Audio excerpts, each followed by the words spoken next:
তার জন্য ফাঁসি হয়ে যায়, ফাঁসি চাই আমি। কালকে আমি রান্না ফেলে খাবার দাবার দিচ্ছি, এর মধ্যে আমার জামাইটা গরম ঢুকতে না, এর বাইরে এইটা বাইরে মাইনে লাগছে গেলে কি আমার মেয়ে চারটা বুলাবা আমার মায়েরটা কি করবো? তার বাপের মধ্যে এক চুড়ে বাঁচে না, আবার জামাইটা মরে গেছে। আমি এটা বিচার চাই, ফাঁসি চাই যে এমন অত্যাচার করে মারছে আমার জামাইটারে, বাইরে এইটা বাইরে মারছে, এটার ফাঁসি চাই আমি। আমি গতকালকে রাত্রে প্রায় 2:30 থেকে 4 মধ্যে আসছি এখানে। আসার পরে আমার ভাইয়ের বউ, তারপরে ভাই আর মানে যে ড্রাইভিং করছে সে, তারপরে ওনারা কি করছে ভিতরে কাপড় চোপড় ছিল, মানে অনেক ব্যাগ ট্যাগ উনি নিয়ে ভিতরে গেছে। আর আমার হাজব্যান্ড দোকান আছে আমাদের ফার্মেসি পেশেন্ট, ওই দোকানে চলে গেছে চাবি আনতে, ঘরের চাবি তালা মারা তো চাবি ওনার কাছে ছিল, দোকান আনতে গেছে। এর মধ্যে ওনারা সব ভিতরে চলে গেছে, আমি ছিলাম বাইরে, মানে পিছিয়ে ছিলাম। উনি এর মধ্যে ব্যাগ দুটো নিয়ে ভিতরে ঢুকতেছে গেটের ভিতরে। এমন সময় রুবেল আমার পিছন থেকে ডাক দিছে, ডাক দিয়ে বলতেছে তুই কই থেকে আইসস, তুই এখানে কি করস, কই যাবি, কার বাসায় আইসস, এগুলো বলতেছে। ওরা আমি অনেকক্ষণ দাঁড়িয়ে থেকে 5 মিনিটের মতো দাঁড়িয়ে বলতেছি আমি তো এটা আমার বাসা, আমাদের বাসা, আমরা এখন আসছি টাকা থেকে, তোর বাসা মানে তোর উচ্ছেদ করবো, তোর তাড়াই দিব, আরো অনেক খারাপ করে বাসা বকা দিচ্ছে। বকা দেওয়ার পরে আমার কাছে আইসি, আয়া আমারে এই গালে এই গালে 2 গালে চর দিচ্ছে। চর দেওয়ার পরে আমার গায়ে স্বর্ণ ছিল, মানে গলায় নাকে কানে, পরে এগুলো যে পড়ে গেছে, এটা কি পড়ে গেছে না কি হয়েছে আমি বলতে পারি না, নিচেই না কি এইসব খেয়াল নেই। এর মধ্যে আমার ভাইয়ের বউ আইছে, ওয়ে বলতেছে যে আপুরে কি করতেছেন, মারেন কেন, ওরে কইতে দেরি, ওরে মারতে দেরি হয়নি, এটা নিয়ে দাঁড়াইছে যে ওরে মারবো।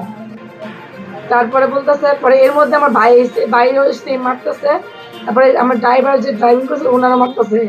এর মধ্যে আমার হাজবেন্ড চলে আসছে, চলে আসার পরে ওনারা কইতেছে যে রুবেলটা কইতেছে মামা তুমি মারো কে, তুমি এম করতেছো কে লেগা, আমরা নিজেরা মানুষ, তুমি কে লেগে এম করতেছো। এরা কইতে দিলে ওনারা ঘুরাই নিয়ে বুকের কাছে মানে জুড়ে ঘুষি লাথি মার, মানে এবার অনেক করছে। পরে এগুলো খাইয়া ভিতরে পড়ে গেছে,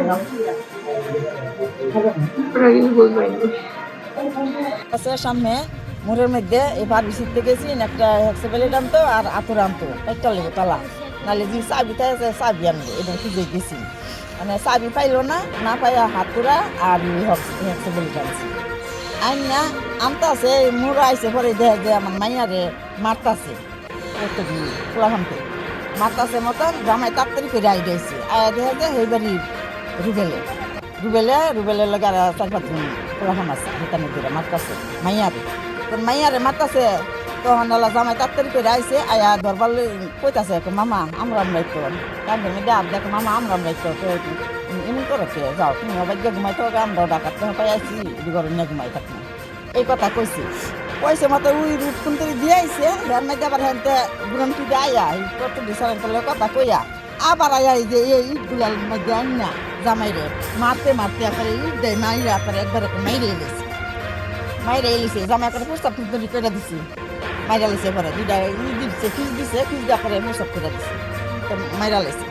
তেও ফুলামানতে সন্ধ্যা কান্দে দিকে তেও মাইয়া লইয়া গেছে, আল্লাহরা মেডিকেলে লইয়া গেছে, থানা লইয়া গেছে, লইয়া গেছে, ওখানে যখন গেছে আর করতাম পারি না, থানা নাকি আছে। বলছিলেন ভুনুয়া 2:30 থেকে 2:40 হঠাৎ করে এসে হাসিবুল ভাইয়ের ওয়াইফের উপর আক্রমণ করে।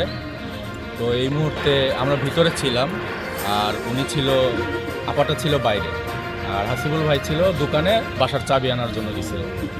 এমত অবস্থায় আমি ভিতর থেকে যখন গেটের সামনে আসছি, এসে দেখি রুবেল আপার সাথে খুব ভাবে রাব ব্যবহার করতেছে, বকাবাজি দিচ্ছে এবং তাকে মারার জন্য একটু পরপর আগে আসতেছে, এবং সাইড দিয়ে আরও 5-7 জন ছেলে এদিকদের সাথে দাঁড়াইছিল।